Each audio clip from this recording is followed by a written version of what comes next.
순수 우리 기술로 만든 발사체 누리호가 다음 주 다시 우주로 향합니다. 이번이 벌써 세 번째입니다. 1, 2차 발사 때와 달리 누리호에 탑재된 모든 위성이 실제 임무를 수행하게 될 예정인데요. 먼저 영상 보고 오겠습니다.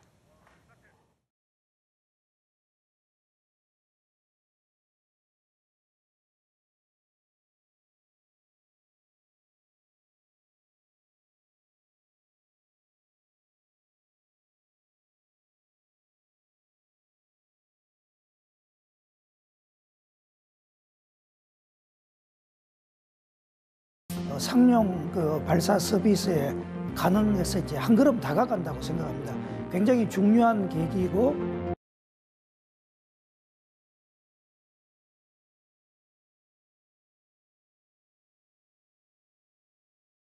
네, 누리호 3차 발사와 그 의미에 대해 조금 더 자세히 알아보겠습니다.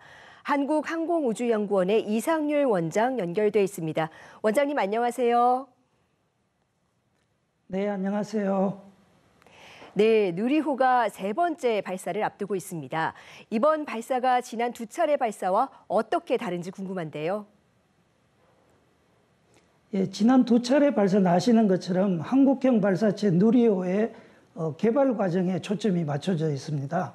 그러다 보니까 위성 모사체나 성능 검정 위성을 탑재했었고요. 이번에는 실제 활용이 가능한 위성을 탑재하게 됩니다. 그래서 차세대 소형위성 2호의 요구사항을 맞춰서 저희들이 궤도에 보내고 발사 시각도 그에 따라 조정을 하였습니다. 1, 2차 발사가 오후 4시를 기준으로 준비를 했다고 하면 이번에는 오후 6시 24분을 맞춰서 준비하게 됩니다. 또 하나 차이점은 1, 2차 발사 같은 경우는 한국형 발사체 개발 사업으로 개발이 되었고 이번 3차 발사는 한국형 발사체 고도화 사업의 첫 번째 발사입니다. 앞으로 이와 같은 발사를 한 4차례 더 거치게 되겠습니다. 네, 실전 발사를 위해 만반의 준비를 마친 누리호. 그렇다면 이번 발사의 성공을 좌우할 열쇠는 무엇일까요? 이 누리호와 탑재 위성들이 어떤 역할을 해냈을 때 임무를 성공적으로 마쳤다고 볼 수 있을지 기준이 있습니까? 네, 발사체의 경우는 원하는 위성들을 목표 궤도에까지 정확하게 운반하는 게 목표가 되겠습니다. 이번 같은 경우는 지난번 1, 2차 발사에 700km 고도가 아닌 550km의 차세대 소형위성 2호를 비롯한 8개의 위성을 투입하는 게 목표가 되겠고요. 발사체는 이러한 8개의 위성들을 발사체나 위성끼리 부딪히지 않게 안전하게 궤도에 투입하게 되면 성공적이라고 판단이 됩니다. 하지만 위성의 경우는 조금 더 복잡합니다. 8개의 위성이 있기 때문에 그 8개 각각의 위성을 목표로 하는 모든 임무가 사실 맞춰야지 위성의 임무가 성공되었다고 할 수 있습니다.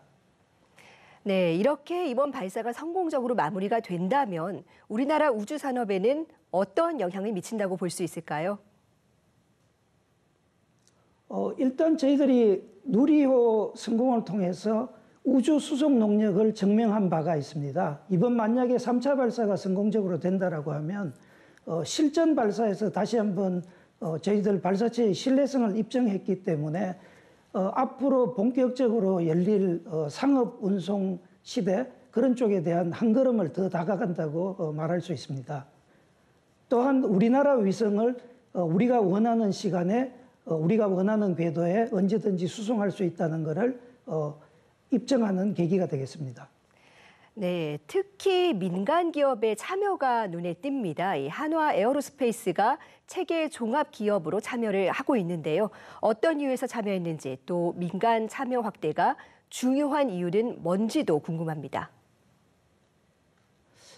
예, 제가 그 회사의 사정은 확실하게는 모르겠지만은 아마 우리나라 그 민간 기업들이 세계적으로 상당한 경쟁력을 가지고 있습니다. 하지만 우주 분야에서는 굉장히 초보적인 상태라고 판단이 되지만요. 지금까지 가지고 있는 국방이나 여러 가지 어떤 그런 기술들과의 접목을 통한 시너지 효과를 할 수 있을 것이라고 생각하고 특히 이제 앞으로 열릴 우주 경제 시대에서 우주라는 게 굉장히 중요한 역할을 하리라고 생각이 됩니다. 네, 이 같은 민간 기업 참여를 점차 늘려나가는 과정에서 이 항공우주연구원은 어떤 역할을 할 수 있을까요? 중점을 두고 있는 부분이 있습니까? 우선 저희들이 해야 될 가장 큰 부분은 기술 이전을 빨리 산업체로 하는 겁니다. 그러니까 저희들이 하던 역할을 산업체가 하도록 그걸 하고 향후에 이제 산업체가 하지 못하는 그런 부분에 대해서 보다 도전적인 연구, 장기적인 연구를 저희들이 해야 된다고 생각을 하고 있습니다. 그렇지만 민간이 중요한 부분 중에 하나는 정부 출연 연구기관이 할 수 있는 R&D로서는 이 우주 경제 시대에 다가가는 게 한계가 있습니다. 이런 쪽에 대해서 민간 기업의 어떤 혁신적인 아이디어나 여러 가지 다양한 비즈니스 모델 개발이라든지 반드시 요구되는 상황입니다.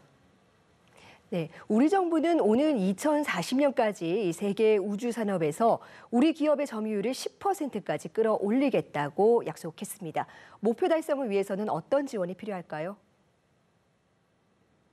굉장히 도전적인 목표라고 생각합니다. 그렇지만 가장 빨리 해야 될 일부분은 우주 개발에 대해서 보다 안정적인 그걸 보장을 해야 되고요. 저희들이 우주 산업 생태계를 구축하는 게 무엇보다도 중요합니다. 그래서 저희들은 앞으로 여기에 필요한 전문 인력 양성이라든가 앞으로 선진국이 하지 않는 첨단 기술 개발 같은 것들을 중점적으로 해야 된다고 생각을 하고요.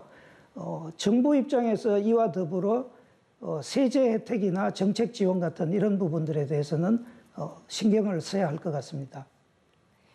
네, 우주 개발은 사실 비용이 많이 들어가는 사업입니다. 그럼에도 불구하고 우주 개발이 중요한 이유 마지막으로 한 말씀 부탁드리겠습니다.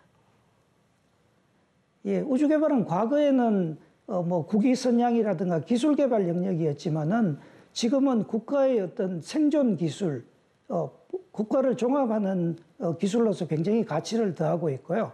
특히 우주 기술은 지금 사회의 핵심 인프라로 자리하면서 외교 안보라든가 국방, 그 외에 어떤 경제적인 가치까지 미래를 보장할 수 있는 어떤 중요한 기술로서 자리매김하고 있습니다. 네, 이번 발사가 성공적으로 마무리돼서 우리나라의 우주 기술력과 산업 경쟁력이 한 단계 더 도약하기를 바라겠습니다. 오늘 말씀 감사합니다. 네, 감사합니다.